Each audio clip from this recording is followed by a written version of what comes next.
तो आज हम लोग देखेंगे कोऑर्डिनेशन कंपाउंड से जुड़ा हुआ इंपॉर्टेंट टॉपिक जो आपके लिए काफ़ी ज़रूरी है। तो आइए कोऑर्डिनेशन कंपाउंड को हम लोग समझते हैं। कोऑर्डिनेशन कंपाउंड क्या है, तो आपको पता होना चाहिए कि कोऑर्डिनेशन कंपाउंड को हिंदी में उपसहसंयोजी यौगिक कहते हैं या जटिल यौगिक भी कहते हैं।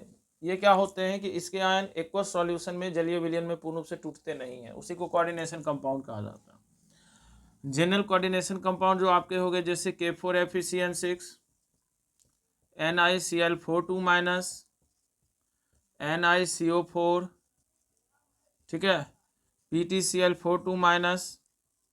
तो ये सब आपके क्या हो गए कोऑर्डिनेशन कंपाउंड के एग्जाम्पल है। अब यहाँ से सबसे रोचक की बातें क्या है जो आपके लिए सबसे काफ़ी ज़रूरी है, ऑक्सीडेशन नंबर निकालना। यहाँ से ऑक्सीडेशन नंबर से एग्जाम में 1 या 2 सवाल हमेशा रहता है। तो ऑक्सीडेशन नंबर निकाला जाता है केंद्रीय परमाणु का। तो बड़ी ब्रैकेट के अंदर जो सबसे पहले होता है उसी को कहते हैं केंद्रीय परमाणु, या आप कह सकते हैं सेंट्रल एटम।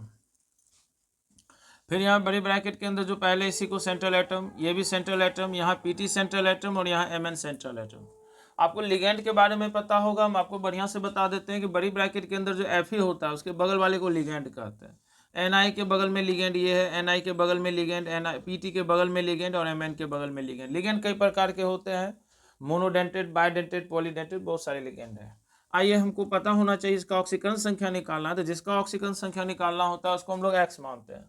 अब K की बात कर लेते हैं। तो K का ऑक्सीकरण संख्या आपको पता होना चाहिए +1 होता है, और साइनाइड का ऑक्सीकरण संख्या कितना होता है -1। ये आपको पता होना चाहिए। तो K 4 है तो +1 × 4 हो जाएगा, स्पेस मतलब X हो गया। साइनाइड का ऑक्सीडेशन नंबर -1 है, -1 × 6, टोटल चार्ज 0 है तो ये 0 हो जाएगा। +4 + X -6 = 0, तो X - 2 = 0, X = +2। यानी यहाँ पर अगर ऑक्सीडेशन नंबर की बात कर लें तो Fe का ऑक्सीडेशन नंबर आ रहा है +2। Ni में बात करते हैं, अगर Ni को मानना है X, अभी हमने बताया कि Cl पर ऑक्सीडेशन नंबर क्या होता है -1। हेलोजन जितने फैमिली है सब पे -1 ऑक्सीडेशन नंबर होता है। तो Cl4 है तो -1 × 4 है। अब जो चार्ज यहाँ है तो चार्ज है -2, यहाँ चार्ज 0 था तो =0। अब हो जाएगा X - 4 = -2, X = -2 + 4 X = +2। यानी यहाँ पे निकेल का ऑक्सीडेशन नंबर क्या आ रहा है 2+ आ रहा है। अब आगे की बात कर लें, यहाँ पे फिर निकेल को X मान लेंगे। CO न्यूट्रल लिगेंड है, न्यूट्रल लिगेंड का ऑक्सीडेशन नंबर 0 होता है।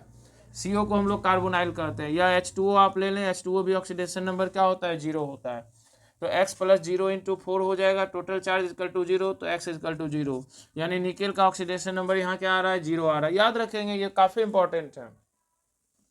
Pt है, Pt को X मान लेंगे। Cl का ऑक्सीडेशन नंबर -1 होता है, -1 × 4, टोटल चार्ज -2 के बराबर हो रहा है। तो X - 4 = -2, X = -2 + 4 X = +2। यानी यहाँ पर Pt का ऑक्सीडेशन नंबर आ रहा है 2+। कोई दिक्कत नहीं होनी चाहिए जैसा कि हमको लग रहा है। अभी हमने बताया Mn को X मान लेंगे। H2O का ऑक्सीडेशन नंबर 0 होता है, 0 × 6, टोटल चार्ज +2 के बराबर है, तो X = +2, तो Mn का ऑक्सीडेशन नंबर आ जाएगा 2+। तो ये कुछ क्वेश्चंस हैं आपके लिए काफ़ी ज़रूरी हैं जो कि ऑक्सीडेशन नंबर से रिलेटेड थे। उम्मीद करते हैं आप लोग बेटर वे में समझ गए होंगे। फिर हम लोग नेक्स्ट वीडियो में मिलेंगे। बाय।